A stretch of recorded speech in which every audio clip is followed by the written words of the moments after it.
nearly drowned. Her father had passed away, her mother remarried, and her cousin had taken over the family estate. Just when she thought she would die in despair, a man burst through the water, grabbed her hand, and told her, "Don't be afraid," before pulling her to safety. 3 years later, Rose had become a rising entertainment star. Her manager was scolding her. "All the investor did was touch your thigh, and you smashed his head in. Now, you're only getting offers for low-budget films." But Rose was indifferent, stating that only one man was allowed to touch her thigh, the man who had saved her 3 years ago, Jack. However, when she saw Jack again, his first words to her were, "You're late. Run 3 laps as punishment." Damn that rescue team leader. Rose cussed him inwardly. But as soon as she saw Jack, she couldn't help but get close to him, pulling out a pocket watch. Jack recognized it as the one he'd lost 3 years ago. Rose, however, tucked the watch into her chest, running her fingers over Jack's torso and teasing him to come get it if he wanted it. In response, Jack immediately grabbed her wrist, but Rose took the opportunity to ask, "Do you have a girlfriend?" leaving Jack momentarily speechless. After Rose turned to leave, Jack finally exhaled, while Rose limped away, painfully massaging her legs after the run. The next day, Rose discovered Jack gently stroking another woman's head, mistakenly thinking he had a girlfriend. However, the woman was actually a fan of Rose and told her that Jack was a benefactor of their orphanage, and still single. Elated by this news, Rose decided to renew her pursuit of Jack. She grabbed Jack's hand and playfully compared it to her face, teasing, "Your hand is so big. You must hit hard. I'd like to try it." Jack, irritated, turned and walked away. That evening, Rose sent her manager a picture of her injured waist, ranting about Jack's harsh training. Unexpectedly, she sent it to the wrong person, Jack. She was mortified, but Jack simply replied, "Use medicinal wine." When Rose returned to her room, she noticed a bottle of medicinal wine on her table, left by Jack. She asked him, "How does my waist look?" Jack's teammates, seeing the photo, joked, "That's a slim waist, just like Rose's." Jack shot them a glare, then transformed into a demon drill instructor, ordering them to run 20 kilometers overnight with full gear. When Rose delivered a birthday gift to her friend Steve, paparazzi snapped photos, leading to dating rumors. Rose wanted to explain to Jack, only to find she had been blocked by him. Determined, she went to find Jack in person, only to stumble upon a nurse about to confess her feelings to him, and Jack had even invited the nurse out. Heartbroken, Rose left, but Jack stopped her and asked why she was there. Rose stubbornly lied, saying she was there to give a gift to one of his teammates. After she left, the nurse confronted Jack, asking if he had rejected her because of Rose. Jack ignored her and instead called out to his teammate hiding in the bushes, angrily throwing the gift at him. The next day, Jack told Rose to button up her shirt. Rose provocatively responded, "With a body this good, of course I'm showing it off. Besides, I'm not your girlfriend, so it's none of your business." Jack calmly replied, "I don't have a girlfriend." His words reignited Rose's determination. On the bus, Rose and the nurse made a bet. Whoever could sit next to Jack would win. Rose pretended to be carsick, convincing Jack's teammate to give up the front seat. She successfully sat beside Jack and even got some motion sickness pills from him. Rose wasn't carsick at all and took the opportunity to touch Jack's hand, playfully asking him to feed her the pill. Jack sighed, poking her forehead and warning her to keep her distance. Rose boldly countered, "If you truly feel nothing for me, I'll leave you alone." Jack didn't answer directly, and as Rose turned away, she flashed a triumphant smile at the nurse behind her. Rose and Jack later went to a rural area to assist the elderly. When Rose saw a local thug bullying a woman, she kicked him down with one swift move. But when Jack arrived, Rose immediately pretended to be weak, claiming she had twisted her ankle and hurt her hand. The thug was bewildered but backed off when Rose whispered, "If you want to live, shut up." Jack, without a word, picked Rose up and carried her to a room. Back in Jack's room, as he was changing, Rose accidentally walked in, faced with Jack's perfectly sculpted body. How could Rose resist snapping a photo? Furious, Jack lunged at her, but just then, Rose's nose started bleeding, and she quickly stuffed her phone into her dress. Jack was left speechless, while Rose, seeing him flustered, pressed closer, forcing Jack to flee the room. Late at night, Rose had a meeting with some investors, but they made inappropriate advances. Rose slapped one of them hard, then hid in a warehouse. Heartbroken, she called Jack, crying that she had no one to back her up. As soon as Jack heard her sobbing, he asked where she was. Rose sarcastically replied, Even if I told you, you wouldn't come." Yet the next moment, Jack was right in front of her. Overcome with emotion, Rose threw herself into his arms, crying about how the investors had been bullying her because she had no connections. Jack coldly replied, "You have me," then carried her out, kicking the investor on the way out. Jack's friend, watching in disbelief, asked, "Who the hell managed to get the second son of the Fu family to take action?" Jack casually told his friend to look after Rose in the future, then left with her. When Rose woke up in the car, she boldly asked Jack, "Can I kiss you?"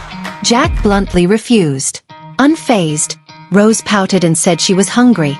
Jack asked what she wanted to eat, and Rose cheekily replied, "I want to eat you." Jack, exasperated, bought her a pancake instead. Rose took a bite and mischievously offered Jack a taste. Jack sternly said, "Stop trying to seduce me." Rose teased him back, calling him a coward, and kissed him goodbye before leaving. When Rose heard that Jack had a rescue mission the next day, she stayed up all night at a temple, praying for a protective talisman. Bruised and exhausted, she handed it to Jack, embarrassed to urge him to leave. Just as she turned away, Jack's strong hands pulled her back. Rose found herself pressed against Jack's chest as he kissed her passionately. Still reeling from the kiss, she turned to her assistant, asking, "Did that really just happen?" Her assistant nodded furiously, confirming it had. Rose's good mood evaporated when she saw her sister, Amy, who smugly bragged about stealing Rose's endorsement deal. The next second, Rose yanked Amy by the hair and gave her a thorough lesson. Enraged, Amy planned to set Rose up with a scandal involving the endorsement company's boss by arranging for paparazzi to catch Rose at his home. However, the photos ended up revealing that Rose was simply trying on the boss's wife's latest designs, and the paparazzi's shots accidentally exposed trade secrets instead. To top it off, Rose produced evidence that Amy had orchestrated the whole setup. Realizing she'd been caught, Amy's mother begged Rose for forgiveness, claiming to be pregnant with Amy's father's child. Furious, Rose confronted her father's former subordinates, asking if they had uncovered the truth behind his death. One of them handed her a cufflink from the driver responsible for the accident, a custom piece from the Fu family. While on set, Rose playfully called Jack via video chat, saying she wished she could be a water droplet slipping down his chest. Knowing she was up to her usual antics, Jack hung up immediately. Moments later, her assistant walked in, drenched and clutching a water kettle. Rose learned that her assistant had been mistreated by another actress, which infuriated her. Rose marched straight to the actress, smashed her water kettle, and demanded an apology. The crew, fed up with the actress's diva behavior, sided with Rose, forcing the actress to begrudgingly apologize. Rose's assistant was deeply grateful. Coincidentally, Jack was in Rose's city for a mission, and Rose decided to confess her feelings by sending him a letter and a kiss. That night, she dressed up and waited for Jack at a restaurant, telling him that if he liked her, he should come. But Jack never showed. Heartbroken, Rose went to find him, only to see him being hugged by another woman. Her heart sank, believing Jack didn't care for her at all. Her friend Steve comforted Rose by feeding her a piece of fruit, and Jack, seeing this, was consumed with jealousy. At that moment, a fugitive took Rose hostage, and Jack and Steve immediately rushed to her rescue. To Jack's surprise, Rose knocked the fugitive out cold before he could make a move. Steve hurried over, squeezing Rose's cheek in concern. Jack, burning with jealousy, later caught up with Rose and furiously wiped the spot Steve had touched. Just then, the fugitive's accomplice appeared, and Jack, stepping in to shield Rose, was shot. When Jack woke up, he found Rose not by his bedside, but by Steve's. Steve, noticing their awkward tension, tried to help. Jack's teammate told him Steve had sent Rose 999 roses, making Jack so angry he threw a pillow at him before rushing out. Just as Rose decided to ignore Jack completely, he dragged her into a corner. Jack explained that he hadn't shown up that night because of a sudden emergency mission, and that the letter she'd left for him had fallen into the water, smudging the ink. Determined to make it up to her, Jack arranged a dinner at the same restaurant and pulled her into his arms. Furious, Rose asked, "What do you take me for? Why are you treating me like this?" Jack remained silent. As Rose turned to leave, Jack finally said, "Because I like you." Hearing this, Rose broke into a smile, kissing Jack without a word and throwing herself into his embrace. One day, Rose called Jack and his teammates, overhearing the conversation, groaned, "Our goddess is really blind." When Rose finally reached Jack, she complained that he hadn't contacted her in 2 weeks, and she had even worn Victoria's Secret just for him. Jack immediately hung up. That night, he showed up on set, barging into her room. Rose excitedly hugged him, only to realize he was just there to fix her signal. Turns out the reason she couldn't reach him was because her signal had been bad. After installing the equipment, Jack stopped her from leaving, and Rose, suddenly shy, seemed completely different from the flirtatious vixen on the phone. Jack teased her, calling her the real coward, and noticed the bruises on her wrist, gently asking what had happened. Rose mischievously placed his hand on her waist, pouting, "My waist is hurt too. Want to check it out?" Jack, seeing she was back to her usual antics, quickly left. Rose's grandfather's 70th birthday arrived, and she returned home for the celebration, only to be harassed by Amy. Amy claimed that the painting Rose had brought was a fake and that she had the real one. However, the appraiser confirmed that Rose's painting was genuine, because it was purchased a few days ago for $50 million by none other than the second son of the Fu family. Rose was stunned. Jack had given her this painting. Could he really be the second son of the Fu family? Before she could think further, her cousin appeared, drugged Rose and attempted to assault her, with her mother complicit in the plan. Fortunately, Jack arrived in time to save her. At that moment, the usually strong Rose couldn't hold back her tears any longer. Jack, heartbroken, stayed by her side, and after Rose fell asleep, he went to give her cousin a well-deserved beating. When Rose woke up, she heard the sound of water from the bathroom and once again saw Jack's naked body. Before things got more awkward, the doorbell saved her. It was her cousin, who humbly apologized and said he would turn himself in. Rose was now more suspicious than ever about Jack's true identity. Sensing her emotions, Jack smiled and said, "If you want the stars in the sky, I'll get them for you." Rose, moved, said, "My dad once said the same thing." Jack joked, "Then you can call me Daddy." Rose angrily hit him, but Jack just pulled her into a kiss. Afterward, Jack discovered Rose's assistant being bullied and stepped in to help, leaving the assistant blushing with gratitude. Steve invited Rose to a Fu family banquet, and Rose saw this as an opportunity to investigate her father's death. She sneaked into the Fu family patriarch's room and discovered a cufflink identical to the one from her father's killer. Just as she panicked, someone entered the room. Hiding, Rose saw that it was Jack, who was indeed the second son of the Fu family. Enraged, Rose believed Jack's family was responsible for her father's death and stormed out. The next day, Rose and Jack had a live stream together. During the broadcast, Jack said, "I have a girlfriend, but she hasn't responded to me lately. What should I do?" Rose, unsure of how to reply, was interrupted by news that her grandmother had been hospitalized. Without hesitation, Jack drove her to the hospital and even arranged for the country's top doctor to treat her grandmother. This made Rose's feelings for Jack even more complicated. Jack held her, gently reassuring her not to overthink things. After her grandmother recovered, Jack brought a bouquet of roses.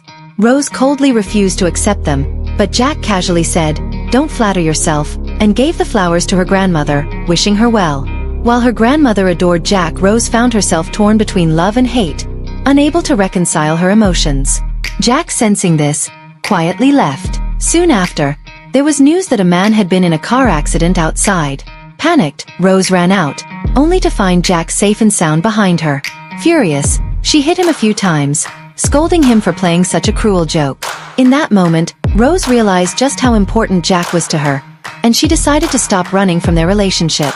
The two reconciled, much to her grandmother's delight. That night, Rose brought Jack a blanket, flirting with him as she traced circles on his chest, boldly declaring, "We're at my grandma's place now. You wouldn't dare do anything." As soon as Rose turned to drink some water, Jack suddenly grabbed her waist and lifted her onto the table. Nervous, Rose quickly said she wanted to go to bed. Jack tenderly cupped her face, kissing her deeply. Rose tried to resist, but Jack picked her up, threw her onto the bed, and asked if she was sure about sharing it with him that night. Regaining some composure, Jack said if she didn't want to, he could leave. Just as he was about to get up, Rose grabbed his collar, pulling him back, boldly stating, "I'm not saying no, but I'm in control tonight." With that, she kissed Jack again, and the two spent a passionate night together. At a party, Jack accidentally drank a friend's special drink and was later told it had aphrodisiac effects. Annoyed, Jack returned to his hotel room to rest, while his friend sent someone to get Rose. But the person who showed up was Rose's assistant, dressed up to look like her, confessing her love to Jack and even trying to seduce him. Luckily, Jack immediately recognized that she wasn't Rose and pushed her away. Rose, coincidentally passing by, witnessed the scene and promptly fired her assistant. The next day, the assistant held a press conference, accusing Rose of mistreatment and fabricating all sorts of malicious rumors. In response, Rose and Jack publicly confirmed their relationship, revealing the assistant's attempted seduction of Jack. Infuriated, the assistant sneered, "There's no way a rich guy like Jack will stick with someone like Rose forever." Before she could finish, Jack kissed Rose in front of the media, silencing her with his actions. At this point, Rose's ex-boyfriend saw the news and came looking for her, hoping to rekindle their relationship. Jack, overcome with jealousy, furiously confronted him. Rose, confused by Jack's sudden anger, went out drinking with Steve to vent. This only made Jack more upset. He found Rose, threw her over his shoulder, and took her home. Rose explained that she had long since moved on from her ex, and Jack finally relaxed, pulling her into a tight embrace. The next day, Rose couldn't hide the hickeys on her neck. Her manager sighed, "Jack really has no self-control." Rose giggled and teased, "He's worse off than I am." Her manager could only shake his head in resignation. However, not long after, Jack was involved in a serious accident during a mission. Worried sick, Rose rushed to the hospital, only to learn that the person who needed amputation wasn't Jack but his teammate. Still, Jack looked grim. He revealed to Rose that the accident wasn't a simple mishap. Someone was deliberately trying to kill them. Fearing for Rose's safety, Jack suggested that they break up, but Rose kissed him firmly, insisting that she would never be a burden to him. No matter what dangers lay ahead, she was prepared to face them and reassured him that he could do his job without worry. Rose soon discovered that Jack's teammate's girlfriend was connected to her ex-boyfriend. Determined to protect Jack's teammate from harm, Rose met with her ex to warn him not to mess with others' relationships. He, in turn, offered a deal. To achieve her goal, Rose agreed and arrived at his hotel late at night. Jack, hearing about it, rushed to the hotel, ready to break down the door, only to be pulled back by none other than Rose herself. Laughing, Rose told Jack to enjoy the show. Moments later, the police burst into her ex's room, arresting him for solicitation. Only then did her ex realize that the woman in his arms wasn't Rose but a prostitute who bore a striking resemblance to her. Back at home, a weary Jack lay in Rose's lap to rest. Rose saw the news of her ex's arrest and couldn't help but giggle at her phone, waking Jack. He looked at her in exasperation, pleading, "Hold me." Rose realized that a sleepy Jack was surprisingly clingy, and her heart melted with sweetness. Soon, Rose and Amy both participated in a piano competition. Amy deliberately chose the same piece as Rose, intending to frame her for plagiarism. As expected, when Rose took the stage, the judges immediately questioned her about copying the music. Faced with such accusations, Rose remained calm and confidently presented evidence proving that Amy had stolen her composition years ago. Amy was utterly disgraced, and her reputation was ruined. At this time, Rose's stepfather learned that the key witness to the hit-and-run accident from years ago had returned to the country. Fearing his crimes would be exposed, he planned to flee with stolen gold. However, Jack had already set a trap, leading the police to capture the stepfather on the spot. It turned out that Rose's stepfather was the one responsible for her father's death. Even worse, he had deliberately misled Rose into believing the Fu family was behind the crime and had even plotted to harm Jack. When the truth finally came to light, Rose broke down in tears, throwing herself into Jack's arms, sobbing, "I have no family left." Jack held her tightly and whispered, "It's okay. I'll be your family now." In the end, the two got married, finding happiness together.